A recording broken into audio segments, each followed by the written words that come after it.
ਸਤਨਾਮ ਸ੍ਰੀ ਵਾਹਿਗੁਰੂ ਸਾਹਿਬ ਜੀ। ਇੱਕ ਓੰਕਾਰ ਸਤਨਾਮ ਕਰਤਾ ਪੁਰਖ ਨਿਰਭਉ ਨਿਰਵੈਰ ਅਕਾਲ ਮੂਰਤ ਆਜੂਨੀ ਸੈਭੰ ਗੁਰ ਪ੍ਰਸਾਦ ਜਪ। ਆਦ ਸਚ ਜੁਗਾਦ ਸਚ ਹੈ ਭੀ ਸਚ। ਨਾਨਕ ਹੋਸੀ ਭੀ ਸਚ। ਗੁਰੂ ਰੂਪ ਗੁਰੂ ਪਿਆਰੀ ਸਾਧ ਸੰਗਤ ਜੀਓ, ਧੰਨ ਧੰਨ ਸਾਹਿਬ ਸ੍ਰੀ ਗੁਰੂ ਗ੍ਰੰਥ ਸਾਹਿਬ ਮਹਾਰਾਜ ਜੀ ਦੇ ਸੱਚੇ ਦਰਬਾਰ ਦੇ ਵਿੱਚ ਆਪ ਸਮੂਹ ਸੰਗਤਾਂ ਜੁੜ ਬੈਠੇ ਹੋ।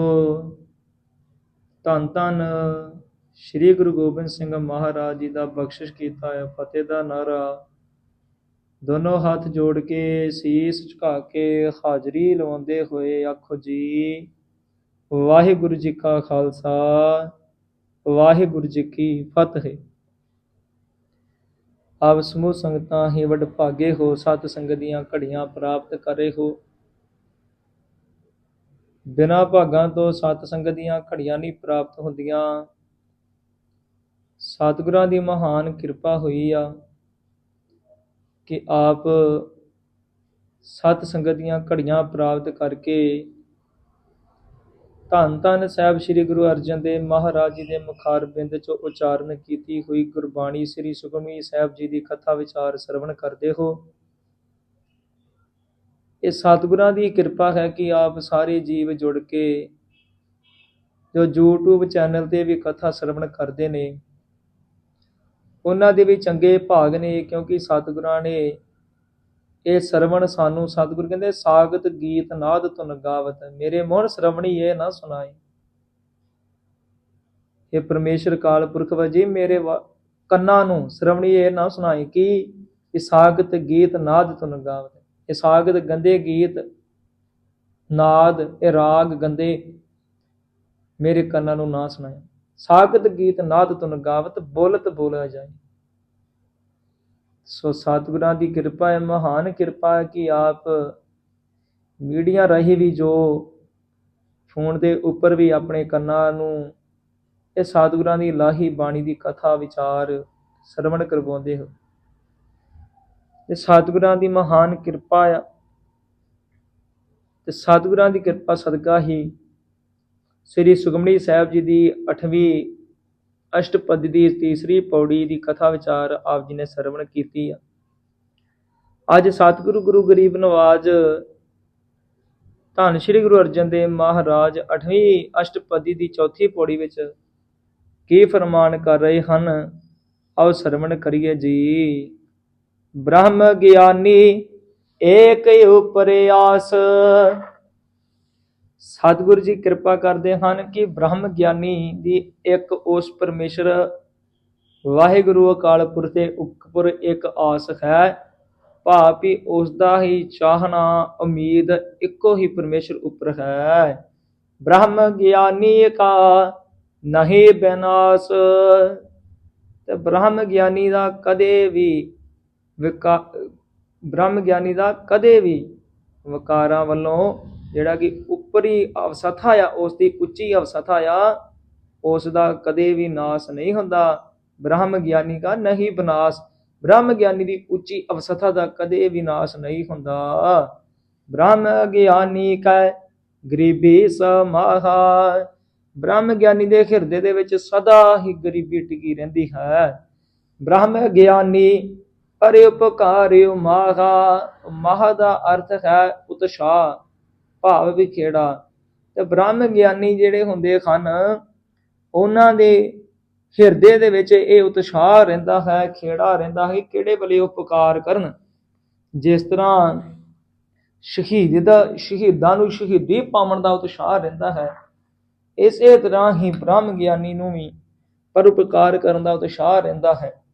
ਜਿਵੇਂ ਸੰਤ ਕਰਮ ਸਿੰਘ ਜੀ ਹੋਏ ਨੇ, ਫੌਜ ਦੇ ਵਿੱਚ ਨੌਕਰੀ ਕਰਿਆ ਕਰਦੇ ਸਨ। ਸਨ 1847 ਈਸਵੀ ਦੀ ਗੱਲ ਹੈ। ਦਿੱਲੀ ਦੇ ਵਿੱਚ ਜਦ ਗਦਰ ਪਿਆ ਤਾਂ ਬਾਬਾ ਕਰਮ ਸਿੰਘ ਜੀ ਤੇ ਬਾਬਾ ਲਾਲ ਸਿੰਘ ਜੀ ਇਹ ਫੌਜ ਦੇ ਵਿੱਚ ਇਕੱਠੇ ਸਨ।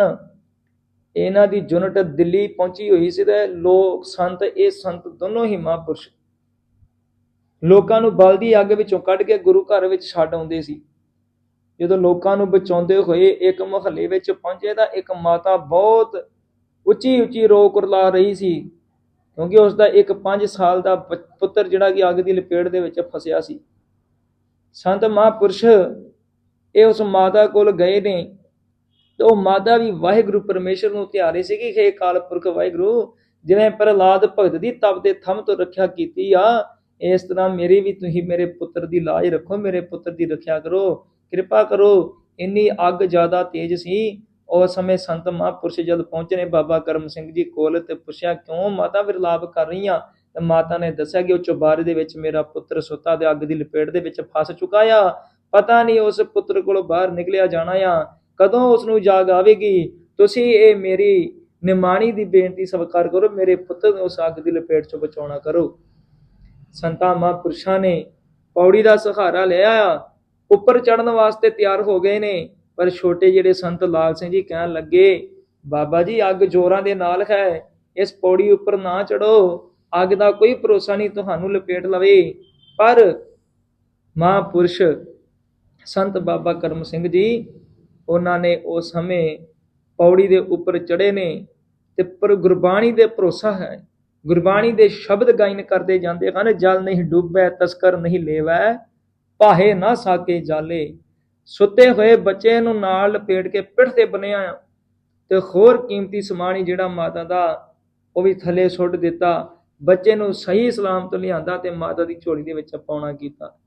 ਇਸੇ ਤਰ੍ਹਾਂ ਇਹ ਪਰਉਪਕਾਰ ਬ੍ਰਹਮ ਗਿਆਨੀ ਮਹਾਤਮਾ ਹੀ ਕਰ ਸਕਦੇ ਹਨ, ਕਿਉਂਕਿ ਬ੍ਰਹਮ ਗਿਆਨੀ ਦੇ ਹਿਰਦੇ ਵਿੱਚ ਸਦਾ ਹੀ ਪਰਉਪਕਾਰ ਕਰਨ ਦਾ ਉਤਸ਼ਾਹ ਬਣਿਆ ਰਹਿੰਦਾ ਹੈ। ਤੇ ਸੋ ਇੱਥੇ ਵੀ ਸਤਿਗੁਰ ਕਿਰਪਾ ਕਰਦੇ ਹਨ ਕਿ ਬ੍ਰਹਮ ਗਿਆਨੀ ਪਰਉਪਕਾਰ ਮਹਾ, ਬ੍ਰਹਮ ਗਿਆਨੀ ਦਾ ਸਦਾ ਹੀ ਮਹਾ ਉਤਸ਼ਾਹ ਰਹਿੰਦਾ ਕਿ ਉਹ ਕਿਹੜੇ ਵੇਲੇ ਪਰਉਪਕਾਰ ਕਰੇ। ਤੇ ਇਸੇ ਤਰ੍ਹਾਂ ਹੀ ਸਤਿਗੁਰ ਕਿਰਪਾ ਕਰਦੇ ਹਨ ਕਿ ਬ੍ਰਹਮ ਗਿਆਨੀ ਪਰਉਪਕਾਰ ਮਹਾ ਵੀ ਸਦਾ ਹੀ ਉਸਦੇ ਹਿਰਦੇ ਦੇ ਵਿੱਚ ਉਤਸ਼ਾਹ ਰਹਿੰਦਾ ਹੈ। ਬ੍ਰਹਮ ਗਿਆਨੀ ਕਾ ਨਾਹੀ ਧੰਦਾ, ਬ੍ਰਹਮ ਗਿਆਨੀ ਦੇ ਹਿਰਦੇ ਦੇ ਵਿੱਚ ਕਦੇ ਵੀ ਸੰਸਾਰਿਕ ਪਦਾਰਥਾਂ ਵੱਲੋਂ ਧੰਦਾ ਕੰਮ ਕਾਜ ਨਾਲ ਸਨੇਹ ਨਹੀਂ, ਪਿਆਰ ਨਹੀਂ। ਬ੍ਰਹਮ ਗਿਆਨੀ ਲੈ ਧਾਵਤ ਬੰਦਾ, ਤੇ ਸਤਿਗੁਰ ਕਿਰਪਾ ਕਰਦੇ ਹਨ ਕਿ ਬ੍ਰਹਮ ਗਿਆਨੀ ਇਸ ਸੰਸਾਰਿਕ ਧੰਦਿਆਂ ਦੇ ਵਿੱਚੋਂ ਜਿਹੜਾ ਧਾਵਤ ਦਾ ਅਰਥ ਹੈ ਕਿ ਦੌੜਦਾ, ਇਹ ਸੰਸਾਰਿਕ ਧੰਦਿਆਂ ਵੱਲ ਜਿਹੜਾ ਮਨ ਦੌੜਦਾ ਹੈ, ਇਸ ਨੂੰ ਬ੍ਰਹਮ ਗਿਆਨੀ ਆਪਣੇ ਮਨ ਨੂੰ ਬੰਨ ਲੈਂਦਾ ਹੈ। ਬ੍ਰਹਮ ਗਿਆਨੀ ਕਾ ਹੋਏ ਸੋ ਭਲਾ, ਤੇ ਬ੍ਰਹਮ ਗਿਆਨੀ ਸਭਨਾ ਦਾ ਹੀ ਭਲਾ ਲੋਚਦਾ ਹੈ। ਬ੍ਰਹਮ ਗਿਆਨੀ ਸੁਫਲ ਫਲਾ, ਤੇ ਬ੍ਰਹਮ ਗਿਆਨੀ ਦੀ ਜਿਹੜੀ ਗਿਆਨ ਵਾਲੀ ਦ੍ਰਿਸ਼ਟੀ ਆ, ਗਿਆਨ ਰੂਪੀ, ਉਹ ਫਲ ਦੇ ਪ੍ਰਫੁੱਲਤ ਹੈ। ਬ੍ਰਹਮ ਗਿਆਨੀ ਸੰਗ ਸਗਲੇ ਉਧਾਰ, ਬ੍ਰਹਮ ਗਿਆਨੀ ਦੀ ਸੰਗਤ ਕਰਨ ਵਾਲਾ, ਬ੍ਰਹਮ ਗਿਆਨੀ ਦਾ ਸੰਗ ਕਰਨ ਵਾਲਾ, ਸੰਗਤ ਕਰਨ ਵਾਲਾ, ਗੁਰੂ ਦੇ ਸ਼ਬਦ ਦੀ ਵਿਚਾਰ ਸੁਣਨ ਵਾਲਾ, ਸਤਿਗੁਰ ਕਹਿੰਦੇ ਸਗਲੇ ਉਧਾਰ ਵੀ ਸਾਰੇ ਹੀ ਸੰਸਾਰ ਸਮੁੰਦਰ ਤੋਂ ਪਾਰ ਹੁੰਦੇ ਨੇ, ਉਧਾਰ ਵੀ ਤਾਰ ਜਾਂਦੇ ਹਨ। ਨਾਨਕ ਬ੍ਰਹਮ ਗਿਆਨੀ ਜਪੈ ਸਗਲ ਸੰਸਾਰ, ਤੇ ਸਤਿਗੁਰ ਕਿਰਪਾ ਕਰਦੇ ਹਨ ਕਿ ਬ੍ਰਹਮ ਗਿਆਨੀ ਦੇ ਨਾਲ ਮਿਲ ਕੇ ਸੰਗਤ ਕਰਕੇ ਸਾਰਾ ਸੰਸਾਰ ਹੀ ਉਸ ਪਰਮੇਸ਼ਰ ਅਕਾਲ ਪੁਰਖ ਨੂੰ ਜਪਣਾ ਕਰਦਾ ਹੈ। ਕਿਉਂਕਿ ਬ੍ਰਹਮ ਗਿਆਨੀ ਜੋ ਪਰਮੇਸ਼ਰ ਅਕਾਲ ਪੁਰਖ ਜਿਸ ਨੇ ਆਪਣੇ ਮਨ ਨੂੰ ਸਾਧ ਲਿਆ ਹੋਵੇ, ਉਸ ਪਰਮੇਸ਼ਰ ਦੀ ਬੰਦਗੀ ਕਰਕੇ, ਸੋ ਉਸ ਦੇ ਮੁਖ ਦੇ ਵਿੱਚੋਂ ਗੁਰਬਾਣੀ ਸਰਵਣ ਕਰਕੇ, ਗੁਰਬਾਣੀ ਦੇ ਅਰਥ ਵਿਚਾਰ ਸਰਵਣ ਕਰਕੇ, ਸੋ ਉਸ ਪਰਮੇਸ਼ਰ ਅਕਾਲ ਪੁਰਖ ਦਾ ਨਾਮ ਜਪਣ ਲੱਗ ਜਾਂਦਾ ਹੈ।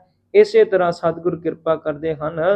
ਬ੍ਰਹਮ ਗਿਆਨੀ ਸੰਗ ਸਗਲੇ ਉਧਾਰ, ਨਾਨਕ ਬ੍ਰਹਮ ਗਿਆਨੀ ਜਪੈ ਸਗਲ ਸੰਸਾਰ।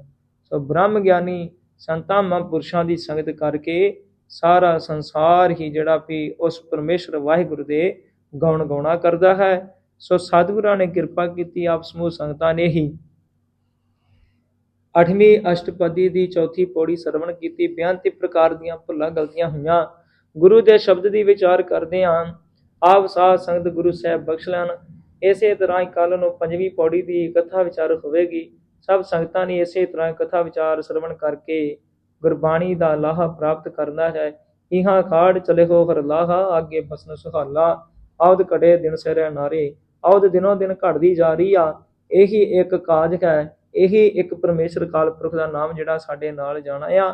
ਨਹੀਂ ਤਾਂ ਸਤਿਗੁਰ ਕਹਿੰਦੇ ਜਿਹੜੇ ਰਿਸ਼ਤੇਦਾਰ ਸਾਕ ਸੰਬੰਧੀ ਆ, ਇਹ ਕੋਈ ਵੀ ਸਾਡੇ ਇਹ ਪੂਰਬਲੇ ਪਿਛਲੇ ਕਰਮਾਂ ਦੇ ਨਾਲ ਹੀ ਮਿਲੇ ਹੋਏ ਸੰਜੋਗੀ ਨੇ, ਲੈਣ ਦੇਣ ਕਰਕੇ ਸਾਨੂੰ ਮਿਲੇ ਨੇ। ਜਿਹੜਾ ਅਸਲੀ ਅੰਤੇ ਕੋਨਾ ਸਹਾਈ, ਅੰਤ ਵੇਲੇ ਪਰਮੇਸ਼ਰ ਕਾਲ ਪੁਰਖ ਦੇ ਨਾਮ ਨੇ ਹੀ ਸਹਾਈ ਹੋਣਾ ਹੈ। ਸੋ ਸਤਿਗੁਰਾਂ ਦੀ ਮਹਾਨ ਕਿਰਪਾ ਵੀ ਆਪ ਸਮੂਹ ਸੰਗਤਾਂ ਹੀ ਕਥਾ ਵਿਚਾਰ ਸਰਵਣ ਕਰਦੇ ਹੋ। ਇਸੇ ਤਰ੍ਹਾਂ ਹੀ ਸਤਿਗੁਰ ਕਿਰਪਾ ਕਰਨ, ਸੰਪੂਰਨ ਭੋਗ ਪਵਾ ਕੇ ਆਪ ਹੀ ਸਮੂਹ ਸੰਗਤਾਂ ਸੰਪੂਰਨ ਕਥਾ ਸਰਵਣ ਕਰਕੇ ਆਪਣਾ ਜੀਵਨ ਸਫਲਾ ਕਰਨਾ ਹੈ। ਵਾਹਿਗੁਰੂ ਜੀ ਕਾ ਖਾਲਸਾ, ਵਾਹਿਗੁਰੂ ਜੀ ਕੀ ਫਤਿਹ।